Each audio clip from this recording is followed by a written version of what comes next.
Hey guys, इस video में हम यूपीएससी और स्टेट पीएससी जैसे बीपीएससी है, जेपीएससी है, इसके बारे में हम कवर करने वाले हैं। कैसे नियुक्ति होती है, क्या कार्य है, आपके यूपीएससी और जेपीएससी के सिलेबस के लिए बहुत इंपॉर्टेंट रहने वाला है और स्टेट पीएससी में भी इससे सवाल रहते ही रहते हैं। वीडियो को स्टार्ट करेंगे उसके पहले कई व्यूअर्स कमेंट में पूछा था कि कौन सा बुक पॉलिटी के लिए अच्छा होगा, तो definitely M Laxmikanth is the best book और पूरा कवर करने वाले हैं उसको हम। चलिए स्टार्ट करेंगे। सबसे पहले हम बात करें UPSC, union public service commission, जिसे हम केंद्र लोक सेवा आयोग कहते हैं, और स्टेट पीएससी, प्रत्येक स्टेट में एक पीएससी होती है, राज्य लोक सेवा आयोग। तो अनुच्छेद 315 से 323 के बीच राज्य के लोक सेवा आयोग और केंद्र लोक सेवा आयोग में यूपीएससी और स्टेट पीएससी का जिक्र है और ये संविधान के भाग 14 में है वर्णित। राइट, सबसे पहले हम बात करें 315 से 323 की। इसकी पीडीएफ फाइल आप डिस्क्रिप्शन से डाउनलोड कर सकते हो। मेरा टेलीग्राम चैनल को आप ज्वाइन कर लें, वहां से आप एक साथ पीडीएफ सारी की सारी डाउनलोड कर सकते हो, नोटिफिकेशन भी मिल जाएगी, आपको काफी फायदा होने वाला है। चलिए 315 से 323 की हमने बात करा, तो 315 में क्या है देखिए। तो 315 में संघ तथा राज्यों के लिए लोक सेवा आयोग का वर्णन है। 316 में सदस्यों की नियुक्ति कैसी होगी, कार्यकाल क्या होगा, उसके बारे में दिया गया है। 317 के हम बात करें तो लोक सेवा आयोग के सदस्य की जो बर्खास्तगी होती है, निलंबन, सस्पेंड वगैरह जो होता है, उसके बारे में जिक्र है। 318 में आयोग के सदस्य एवं कर्मचारी की जो सेवा शर्त है उसके संबंधी नियम है। राइट, और 319 में आयोग के सदस्यों द्वारा सदस्यता को समाप्ति के पश्चात पद पर बने रहने पर रोक के बारे में बताया गया है। 320 बहुत इंपॉर्टेंट, ये मोस्ट इंपॉर्टेंट है, लोक सेवा आयोग के कार्य के बारे में जिक्र किया गया है। 321 में लोक सेवा आयोग के कार्यों को विस्तारित करने की शक्ति है, ये बहुत ज्यादा इंपॉर्टेंट नहीं है।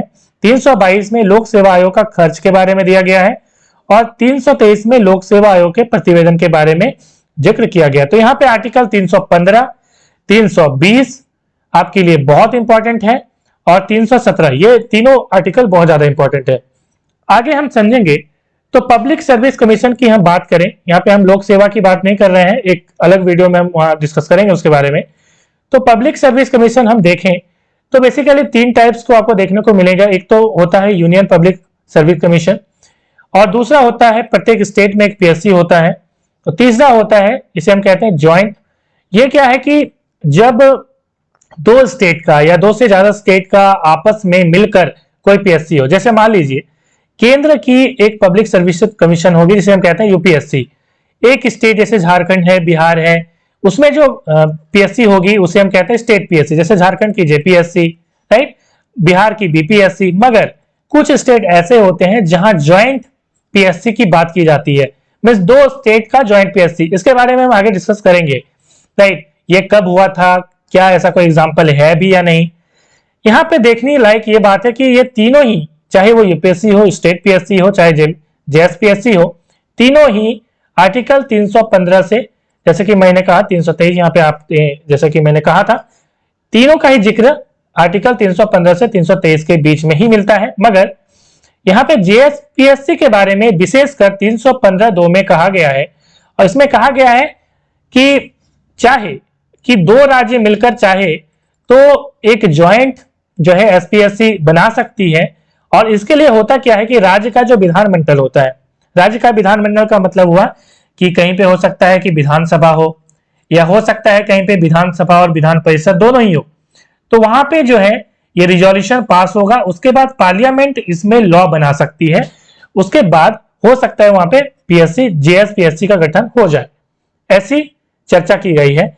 यूपीएससी और स्टेट पीएससी दोनों ही एक कॉन्स्टिट्यूशनल बॉडी है, संवैधानिक निकाय है। संवैधानिक निकाय का मतलब है संविधान के द्वारा में इस वर्णित है और उसी के आधार पर इसका गठन किया गया। मगर जेएसपीएससी एक स्टैट्यूटरी बॉडी है, सांवैधिक निकाय है, क्योंकि ये आपने देखा कि पार्लियामेंट के रिजोल्यूशन के बारे से बनता है। इसके बारे में यदि आपको डिटेल जानना है कि स्टैट्यूटरी बॉडी क्या होती है, मीन्स संवैधानिक निकाय, सांवैधिक निकाय, तो मैंने एक सेपरेट वीडियो बनाया है, बहुत ही शानदार वीडियो है, जरूर देखिए, आपको बहुत मजा आएगा। डिस्क्रिप्शन में उसकी लिंक दे दूंगा, आइकन में भी दे दूंगा। तो जैसा कि मैंने कहा यहाँ पे joint state public service commission के बारे में, तो ये एक सांवैधिक निकाय, जैसा कि मैंने कहा स्टैट्यूटरी बॉडी, ठीक है, ये कॉन्स्टिट्यूशनल बॉडी नहीं है। और पंजाब और हरियाणा में एक ज्वाइंट जो है ऐसी पीएससी हुआ करती थी, joint state public service commission हुआ करती थी। ये 1966 की बात है, मगर उसके बाद जो है ये फिर से डिसॉल्व हो गई, तो ये शॉर्ट पीरियड के लिए बनी थी, राइट। अब क्या होता है देखिए, प्रेसिडेंट अपॉइंट करते हैं chairman as well as member of JSPSC. JSPSC की जो अपॉइंटमेंट होती है, चाहे वो अध्यक्ष की हो चाहे अलग जो मेंबर होंगे उसमें, वो कौन करता है, तो प्रेसिडेंट करता है। तो एग्जाम पॉइंट ऑफ व्यू से ये इंपॉर्टेंट है, ठीक है। और आर्टिकल 315(2) में जैसा कि मैंने कहा कि इसका जिक्र किया गया है, आप इसको पढ़ सकते हो। अब हम जेपीएससी के थोड़े चर्चा करेंगे, साथ ही साथ यूपीएससी को ही लेकर चलेंगे, दोनों को लेकर चलेंगे, ताकि एक साथ दोनों टॉपिक कवर हो जाए आपका। जेपीएससी की हम बात करें तो इसकी हिस्ट्री की हम बात करें तो हमें पता है कि 15 नवंबर 2000 को झारखंड का गठन हुआ। इसके साथ ही आर्टिकल 315 के अंदर 18 जिले जो है, बिहार के 18 जिले को काटकर झारखंड का निर्माण किया गया और उसके बाद एक जेपीएससी का गठन किया गया। ये कॉन्स्टिट्यूशनल बॉडी है और इसके जो प्रथम अध्यक्ष थे वो थे फटिक चंद्र हेम्ब्रम। ये बहुत इंपॉर्टेंट। नियुक्ति की हम बात करें तो आर्टिकल 316 में नियुक्ति का जिक्र है, राइट। और नियुक्ति कौन करेगा, हम यदि राज्य लोक सेवा आयोग की बात करें, मतलब प्रत्येक स्टेट में जो पीएससी होता है, जैसे जेपीएससी बीपीएससी, तो उसमें जो अध्यक्ष होंगे और सदस्य होंगे, आप पूछेंगे कि कितने अध्यक्ष और कितने सदस्य होंगे, तो देखिए अध्यक्ष तो एक होते हैं और सदस्यों की जो संख्या है वो राज्यपाल पर डिपेंड करेगा। यदि हम राज्य लोक सेवा आयोग की बात करें तो राज्यपाल पर डिपेंड करेगा, और केंद्र लोक सेवा आयोग मतलब यूपीएससी की बात करें तो राष्ट्रपति पर डिपेंड करेगा, ठीक है। तो इसकी कोई संख्या फिक्स नहीं होती, ये चेंज किया जा सकता है। तो राज्य लोक सेवा आयोग के जो अध्यक्ष होते हैं और सदस्य की जो नियुक्ति होती है वो राज्य के राज्यपाल द्वारा की जाती है। हाँ, यहाँ पे एक चीज इंपॉर्टेंट ये है कि ठीक है कि राज्यपाल को यह अधिकार है कि राज्य लोक सेवा आयोग में कितने सदस्य होंगे, मगर यहाँ पे एक चीज है कि आधे सदस्य जो होंगे कम से कम वो भारत सरकार में 10, या भारत सरकार हो या राज्य सरकार के अधीन 10 वर्ष कार्य करने का अनुभव जो है उन्हें जरूर होना चाहिए। ऐसा नहीं कि किसी को भी उठा के बैठा देंगे, ऐसा नहीं है। केंद्रीय लोक सेवा के मामले में यह राष्ट्रपति करता है। जैसे कि मैंने कहा यहाँ पे कि राज्य लोक सेवा आयोग के जो अध्यक्ष होते हैं, सदस्य होते हैं, उसकी नियुक्ति राज्यपाल करता है, मगर ये यदि केंद्र लोक सेवा आयोग हो मतलब यूपीएससी हो तो उसमें जो अध्यक्ष होंगे या सदस्य होंगे उनकी नियुक्ति कौन करेगा, तो वो राष्ट्रपति करेगा, और ये सारे अधिकार वहां पे राष्ट्रपति करेंगे। तो बस राज्यपाल आपको पता है कि कन्वर्ट कर दीजिए राष्ट्रपति में, केंद्र के मामले में बस इतना ही अंतर होता है। अब हम बात करें कि मान लीजिए कि कोई अध्यक्ष अभी नहीं है किसी कारणवश, तो एक कार्यवाहक अध्यक्ष बनाया जाता है। किस परिस्थिति में बनाया जाता है, तो 2 परिस्थिति होते हैं। तो राज्यपाल इसकी नियुक्ति कर सकता है राज्य लोक सेवा आयोग के मामले में, और केंद्र लोक सेवा आयोग के मामले में राष्ट्रपति कर सकता है। तो जब अध्यक्ष का पद रिक्त हो, ये एक कंडीशन होता है जिसमें जो कार्यवाहक अध्यक्ष है उसकी नियुक्ति की जा सकती है। दूसरी, जब अध्यक्ष अपना कार्य अनुपस्थिति, मान लीजिए एब्सेंट हो गया या कोई बीमारी हो गई, तो उस कंडीशन में भी जो है कार्यवाहक अध्यक्ष की नियुक्ति की जा सकती है। हम कार्यकाल की बात करें तो आर्टिकल 316(2) में कार्यकाल के बारे में डिस्कशन किया गया है। हम बात करें यदि राज्य लोक सेवा आयोग की, तो ये 6 वर्ष या 62 वर्ष, इसमें से जो पहले होगा, है ना। ऐसा तो नहीं है ना कि किसी की नियुक्ति हो गई वो बिल्कुल हमेशा बना रहेगा, ऐसा नहीं है। इसमें होता क्या कि 6 वर्ष या 62 वर्ष जो पहले आ जाएगा वही उसकी क्या होगी, तो टेन्योर होगी, काल होगी। पहले यह 60 वर्ष थी और 1976 का जो संविधान संशोधन अधिनियम हुआ था उसमें यह 62 वर्ष कर दिया गया था। मगर हम केंद्र की बात करें, मींस केंद्रीय लोक सेवा आयोग की बात करें, यूपीएससी के मामले में, ये स्टेट पीएससी के मामले में मैंने कहा कि ये 62 वर्ष है, राइट, मगर ये यूपीएससी के मामले में 65 वर्ष है, ये याद रखेंगे आप।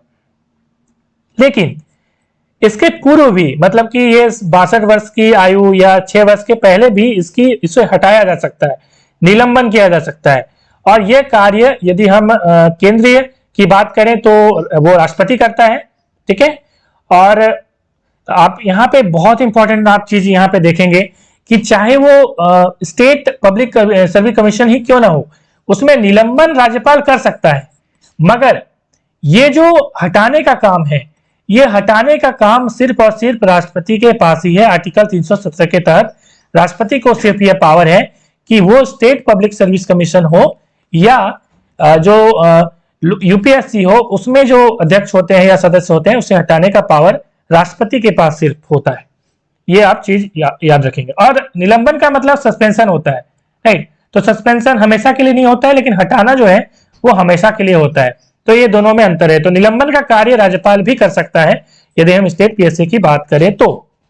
तीसरा कंडीशन होता है यदि सदस्य और अध्यक्ष चाहे तो राज्यपाल को त्यागपत्र भी सौंप सकता है स्टेट पीएससी के मामले में। और सेंट्रल जो होता है मतलब यूपीएससी के मामले में वो राष्ट्रपति को जो है वो क्या करेगा, तो अपना त्यागपत्र सौंप सकता है यदि मर्जी हो तो। अगला हम कार्य के बारे में जान लें तो आर्टिकल 320 के तहत इसका जिक्र किया गया है। तो राज्य की सेवाओं में नियुक्ति के लिए परीक्षाओं का आयोजन करना इसका कार्य है। किसका कार्य? तो यूपीएससी हो चाहे वो स्टेट पब्लिक सर्विस कमीशन हो। तो राज्य की सेवाओं में जो नियुक्ति होती है उसका ये काम होता है। मैं यहाँ पे स्टेट पीएससी की बात कर रहा हूँ राज्य के टर्म में। और यदि आप केंद्र के मामले में देखेंगे तो पूरे केंद्र में ये यूपीएससी जो है वो एग्जाम लेती है, ठीक है। तो यहाँ पे राजपत्रित और अराजपत्रित जो पद होते हैं उसके लिए ये संयुक्त प्रवेश प्रतियोगिता का जो है वो आयोजन करता है। जैसा भी एग्जाम हो रही है जेपीएससी की उस तरह का आयोजन वो करता है आर्टिकल 320 के तहत। यहाँ पे राजपत्रित का मतलब गैजेटेड और राजपत्रित का मतलब नॉन गैजेटेड। इसके बारे में भी मैंने डिटेल वीडियो बनाया है आई आइकन में, उसकी लिंक मैं दे दूंगा और डिस्क्रिप्शन में भी आप जान लें। बहुत इंपॉर्टेंट, बहुत मजा आएगा उस वीडियो को भी देखकर। अब हम बात करेंगे सार्वजनिक लोक सेवाओं में भर्ती के तरीकों, सेवाओं में जो स्थानांतरण होता है या प्रमोशन होगा किसी का, पेंशन आदि का जो मामला होगा उसमें भी ये राज्य सरकार को सलाह देगा। कौन देगा? तो चाहे वो स्टेट पीएससी हो चाहे वो यूपीएससी हो। मगर जो एसटी एससी के मामले में यदि कुछ हो रहा है उसका प्रमोशन वगैरह के मामले में, उस मामले में ये जो है ये काम नहीं करता है। निष्कासन की हम बात करें तो निष्कासन 4 तरीके से हो सकते हैं। राष्ट्रपति चाहे तो कदाचार के मामले में अध्यक्ष को जो है या अन्य सदस्य को हटा सकता है, मगर इसके लिए क्या करना होगा कि उच्च न्यायालय जो है सुप्रीम कोर्ट का समर्थन आवश्यक है, राइट। सुप्रीम कोर्ट जब ऑर्डर देगा वहां पे केस चलेगा तभी यह पॉसिबल है, अदरवाइज नहीं।